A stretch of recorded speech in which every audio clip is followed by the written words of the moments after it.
அதிகாரம் கேட்கல. படம் எப்படி இருந்தது? படம் சூப்பரா இருந்தது. என்ன ரொம்ப பிடிச்சிருந்துப்பா உங்களுக்கு படத்துல? எனக்கு அந்த மொட்டை மாடி சீன்ல சமமான காமெடி சொல்லும் போது சிரிப்பு வருது. அவ்வளோ காமெடி சொல்ல மாட்டீங்களா? சிஸ்டர் மூவி எப்படி sister? It was very nice. Actually நல்லா இருந்துச்சு. Feel good movie. Usual love story but கொஞ்சம் Gen Z kids பிடிச்ச மாதிரி. It was fun. Bore அடிக்கல. It went through nice and their acting was really cute. The pair wise நல்லா இருந்துச்சு. Yeah, that's about it. So usually சொல்ற இதெல்லாம் என்ன டிஃபரண்டா என்ன சொல்லிருக்காங்க? 4 ஹீரோ வச்சிருக்காங்க படத்துல. I mean different in the sense they portrayed it in a really nice way as a script. So I think படம் பார்த்தா you will enjoy it. அதையும் சொல்லியாச்சு. There's no reason for you to go see the film. Special brother debut ஆயிட்டாரு. Rudra debut ஆயிட்டாரு. and Mithila Palkar debut ஆயிட்டாங்க. ஒரு ரெண்டு performance இருக்கு. For a first film, Rudra's performance was pretty good. Mithila, I think she's used to cameras, so she's done series and stuff. So it was clear, like she was a. இது தமிழ்ல debut ஆறாங்கல first time ஆதி அவங்க. அழகா பேசினாங்க, like face. அவங்க dub பண்ணிட்டாங்களா? I'm not sure about that, but even if she like mimicked it, it was nice. As a pair, cute as a cute. இது ஒரு கைட்டா. I think there was only one song and it was nice. And the scenes, it was a nice song. Family audience. Yeah, you can see. Avlo awkward all. Just the usual love story. Nice. வேற மூவியோட சாயல் வேற மூவியோட சாயல் ஏதாவது? I mean, it's a typical love story, so you can relate it to a lot of films, but apart from that, it had its own life. School days லவ்லா காமிக்கிறாங்க. இல்ல ராம் இது வராது. படத்துல வந்து ஹீரோ ஹீரோயின் ரெண்டு பேருமே அவங்க எப்படி பண்ணாங்க? அதான் அவங்க கெமிஸ்ட்ரி கியூட்டா இருந்துச்சு. ஒரு நியூ கமர்ஸ் மாதிரி இல்ல. They look like a well-known actors. Yeah, I enjoyed it.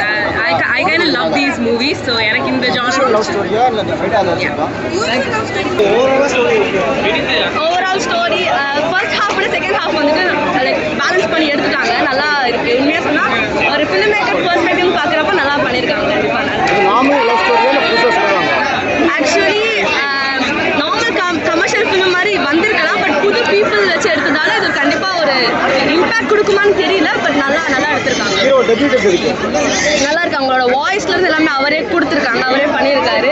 அவர் புது என்ன சொல் பெரிய பெரிய ஸ்டெப்பே அவர் பெருசாக எடுத்திருக்காங்க. நல்லா இருக்கு. கண்டிப்பாக அவருக்கு பெரிய ஒரு வாய்ப்பு கிடைக்கும் நான் நம்புறேன். இந்த படத்துல ப்ளஸ் எல்லாம் மைனஸ் வந்து கொஞ்சம் ரொம்ப இழுக்கிற மாதிரி இருக்கு. சிலது வந்து நம்பவே முடியாத லைக் ஃபிக்ஷனலாக இருக்கு. சிலதெல்லாம் நம்புறது வந்துட்டு உண்மையா நடக்கிற விஷயம் சிலது காமிச்சிருக்காங்க. பட் நடக்காத விஷயம் நிறையா காட்டுறாங்க. சூப்பரா இருந்துப்பாங்க. சஸ்பென்ஸ் வைக்கிறேன் போய் பாருங்க. என்ன மாதிரியான படம் சொல்ல மாட்டீங்களா? சொல்ல மாட்டோம். மித்திலா பால்கர், விஷ்ணு விஷால் தம்பி, விஷ்ணு சார், விஷ்ணு விஷால் நடிச்சிருக்காங்க. பார்த்து செம்மையா இருக்காங்க எல்லாருமே. செம்ம பெர்ஃபார்மன்ஸ் ஆக்டிங்லாம் சாங்ஸ் எல்லாம் சூப்பராக இருக்கு. ஸ்டோரிஸ் இப்போ எல்லாருக்கும் ஜென்ரேஷனுக்கு கனெக்ட் ஆகும். ஸ்டூடெண்ட்ஸ் லவ் ஸ்டோரிஸ் மாதிரி. ஆனால் நான் வந்து மெயின் கான்செப்ட் சொல்ல முடியாது. நீங்கள் போய் பாருங்கள். சஸ்பென்ஸ் சொல்ல முடியும். டிஃப்ரெண்டான லவ் படமா? நீங்கள் வந்து பாருங்க.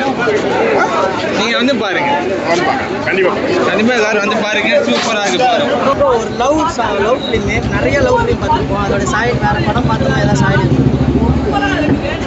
அந்த மாதிரி எதுவுமே இல்லை. ஏன்னா ஸ்கூல் டேஸ் லவ்லாம் காமிக்கிறாங்க. அது 3 படத்தோட ஏதாவது பார்க்குறது எனக்கு என்ன ஒரு பிடிச்சிருக்கு? எல்லாமே பிடிச்சிருந்தாங்க. ஹீரோயின் எல்லாமே நல்லா. மித்திலா பால்கர் எப்படி இருக்காங்க? ஓகே பரவாயில்ல. டெபியூ படம்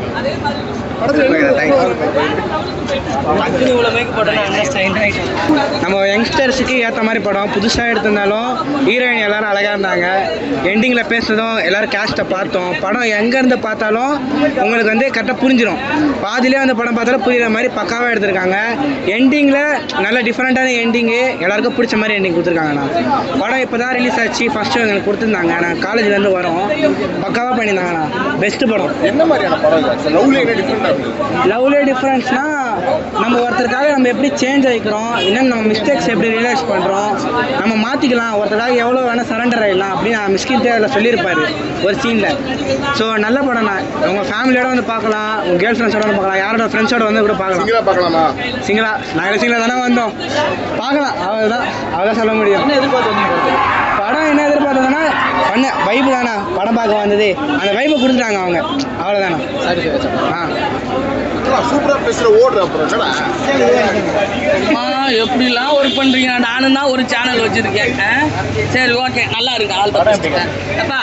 ஓஹோ எந்தன் பேபி, ஆஹா எந்தன் பேபின்னு ஒரு பாட்டு கூட இருக்குது, தேனிலவுன்னு ஒரு படம். அந்த படத்தோட டைட்டிலில் வந்து இன்னைக்கு பல்ஸ் பார்த்து கிருஷ்ணகுமார் இறக்கியிருக்காரு.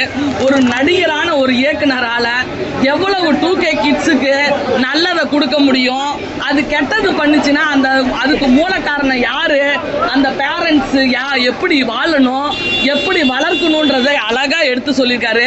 கண்டிப்பாக 2K கிட்ஸ் எல்லாரும் பார்க்கணும். 18 வயசுக்கு மேலே, 16 வயசுக்கு கீழே நீங்கள் பண்ணின சின்ன தப்பெல்லாம் உனக்கு வந்து நீ படம் பார்க்குறப்ப பல்ஸ் இறங்கின மாதிரி உனக்கு ஒரு ஃபீல்ஸ் வரும். ஓகேவா? என்றைக்குமே ஒரு படத்தில் நல்லதை மட்டும் எடுத்துக்கணும். ஆனால் நல்லதையும் கெட்டதையும் சொல்கிறதுக்கெல்லாம் ஒரு கட்ஸு கெத்து வேணும்னா இது எங்கள் சொத்து, தலையோட சொத்து தான் எங்கள் கிருஷ்ணகுமார். ரொம்ப நன்றி. ஏன்னா எனக்கு ஆரம்பம் அவர் அவ்வளோ அழகாக நடிச்சிருப்பார். ஒரு நடிகனால் எப்படி அழகாக ஒரு பல்ஸ் பார்த்து இயக்க முடியும்னு வந்தேன். ஆனால் எனக்கு ரொம்ப ரொம்ப அஃபெக்ஷனாக வந்து பிடிச்சிருக்குது. ஏன்னா இந்த தவறுகள்லாம் நடக்கிறதா அது அழகாக வந்து பல்ஸ் பார்த்து எடுத்து சொல்லணும்னா அவருக்கு ஒரு 35-40 வயசு இருக்கும். அப்படி இருந்து கூட ஒரு 12-13 வயசு பையனோட பல்ஸை சாப்டர் 1, சாப்டர் 2, சாப்டர் 3 காட்ட முடியும்னா கண்டிப்பாக நம்ம அந்த எல்லையை தாண்டி வந்தால் தான் தெரியும். அவரும் ஒரு குடுகுடுப்புக்காரனாக வந்து பண்ணியிருக்கிறாரு. ஜேம்ஸ் வசந்த், நீங்கள் கேட்ட பாடல்கள் நாங்கள்லாம் சின்ன வயசில் இருந்தப்ப அந்த பாடல் சன் டிவியில் கேட்போம். அவருக்கு ஒரு லைஃப் கொடுத்துருக்கிறாரு. அப்படி மூத்த நடிகர்கள் எல்லாம் யூஸ் பண்ணணும். நிறைய நடிகர்களுக்கு முன்னாடி இருந்த நடிகர்களுக்கு வேலை கொடுத்துருக்காங்க. படம் சூப்பர் சூப்பர் சூப்பர். ஓகே, இது பசங்களுக்கான படமோ பெண்களுக்கான படமோ? பசங்க வந்து இப்போ என் கேரக்டர் படத்தில் வந்து ஒரு ஸ்கூல் போர்ஷன் இருக்கும், ஒரு காலேஜ் போர்ஷன் இருக்கும், அதுக்கப்புறம் இந்த வேலை தேடுற டைமு, வேலை கிடைக்கிற டைமு, அந்த மாதிரி பல விஷயங்கள் அதை பசங்கள் எல்லாருக்கும் கனெக்ட் ஆகும். இந்த பயணத்தில் நம்மளுக்கு பொண்ணுங்களை மீட் பண்ணோம்ல நம்ம, ஸோ அந்த மாதிரி பொண்ணுங்களுக்கு ஒரு மாதிரி எக்ஸ்பெக்டேஷன்ஸ் இருக்கும்ல பசங்கள்கிட்ட இருந்து, என்ன மாதிரி எக்ஸ்பெக்டேஷன்ஸாக இருக்கும். அது வந்து இந்த படம் மூலியமாக அது எப்படிலாம் இருக்கலாம் அது கொஞ்சம் சொல்லியிருக்கோம், நம்ம டைரக்டர் சொல்லியிருக்கிறாரு. ஸோ பொண்ணுங்களுக்கும் எல்லா விஷயங்கள் இருக்குது, பசங்களுக்கும் எல்லா விஷயங்கள் இருக்குது. ஏன்னா ரொம்ப இம்பார்ட்டண்ட்டாக ஃபேமிலிக்கும் விஷயங்கள் இருக்குது, யூத்துக்கும் விஷயங்கள் இருக்குது. ஸோ எல்லாருக்கும் கொஞ்சம் கொஞ்சமாக பார்த்து பண்ணியிருக்கிறது sir director sir.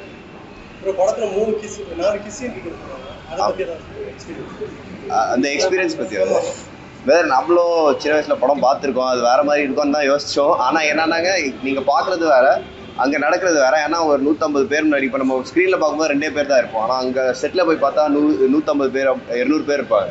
So male ஆக்டராக ரொம்ப முக்கியமான விஷயம் என்னென்னா, ஃபீமேல் கோஸ்டார் ஃபீமேல் ஆக்டருக்கு வந்து எந்த வகையான அன்கம்ஃபர்ட் வரக்கூடாது. அவங்கள கம்ஃபர்டபுளாக வச்சுக்கிட்டு ஒரு தப்பான எண்ணத்தில் பண்ணல, ரொம்ப ப்ரொஃபஷ்னலாக அங்கே பிஹேவ் பண்ணோம்.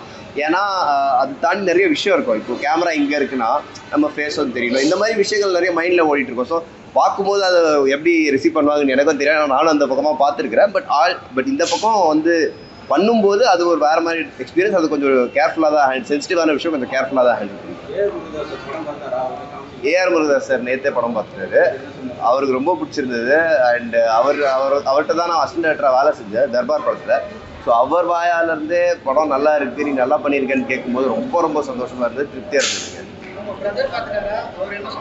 பிரதர் கண்டிப்பாக பார்த்துட்டாருங்க. அவர் தான் படத்தோட ப்ரொடியூசர். அவர் படத்துலேயே இருக்கார் ஃபுல்லாக, ஒரு 35-40 மினிட்ஸ் இருக்கார் படத்தில். அண்ட் அவர் ரொம்ப ஹாப்பி. அவர் சொன்ன விஷயம் என்னென்னா, எல்லா டிபார்ட்மெண்ட்ஸும், டைரெக்ஷன் டிபார்ட்மெண்ட்டாக இருந்தாலும் சரி, மியூசிக்காக இருந்தாலும் சரி, எடிட்டாக இருந்தாலும் சரி, டிஓபியோட ஒர்க்காக இருந்தாலும் சரி, எல்லா டிபார்ட்மெண்ட்ஸ் அவங்க வேலையை கரெக்டாக பார்த்து நீட்டான ஒரு படம் ரெடி பண்ணிட்டோம். இதுக்கு மேலே கடவுள் கையில் இருக்குது, ஆடியன்ஸ் கையில் இருக்குது, ப்ரெஸ் மீடியா நண்பர்கள் கையில். மிஷ்கின் சார் அவர் டாக்டரை பார்க்குறதுக்கு ஊரில் இல்லை, ஆக்சுவலாக அவர் வரணும்னு தான் பார்த்தாரு. ஸோ அவங்களோட ஒரு 2-3 ப்ரோமோ ஷூட் பண்ணிட்டு அவர் கிளம்புறதுக்கு முன்னாடி. பட் அவங்க டாக்டரை பார்க்கறதுக்கு கொஞ்சம் ஃபாரின் போயிருக்காரு. ஃபாரின் அவர் வந்தாருன்னா கண்டிப்பாக இது ஆமாங்க. அவர் ஆக்டிங் வைஸ் நான் சொல்லி தான் உங்களுக்கு தெரியணுமாங்க, எத்தனை படத்தில் நீங்கள் பார்த்துட்டீங்க. அவர் வந்து ஒரு சூப்பரான ஆக்டர் அண்ட் டைரக்டர் தாண்டி அவர் பயங்கர பியூட்டிஃபுல்லான ஒரு மனுஷன். ஏன்னா அவர் வந்து செட்டுக்கு வரும்போது அவருக்கு தெரியும், அந்த செட்டில் அவர் தான் பெரிய கை. அவர் வந்தாருன்னா ஒரு ஆறாவோடவே வருவார். அவரோட ப்ரெசன்ஸ் வந்து இந்த படத்தோட ஒர்க்கிங்கை எந்த விதமான பாதிப்பு கொண்டு வரது கூடாதுன்றதுக்காக ரொம்ப கேர்ஃபுல்லாக இருப்பார். எல்லாரையும் வந்து ரொம்ப கம்ஃபர்டபுள் ஆக்கிடுவார். அவரால் படத்தோட என்வாயர்மெண்ட்டும் செட்டோட என்வாயர்மெண்ட்டுக்கு எந்த பாதிப்பும் வரக்கூடாதுன்றது பார்த்து அவர் நல்லா பாராட்டினாருங்க. அவரோட ஒர்க் பண்ண சான்ஸ் கிடைச்சா அது எனக்கு ரொம்ப சந்தோஷமாக, ஒரு ரொம்ப லக்கியான விஷயமா இருக்கும். எனக்கும் சந்தோஷம் தான். அவர் கூட நான் ஃப்ரேம் ஷேர் பண்ணியிருக்கேன், அவரோட நடிச்சிருக்கேன்றது ரொம்ப சந்தோஷம் தான். அவர் நல்லா பாராட்டினாருங்க. அவர் நல்லா பண்ணிட்டு ஒரு சில ப்ரோமோஸ்லேயே கூட சொல்லியிருப்பாரு.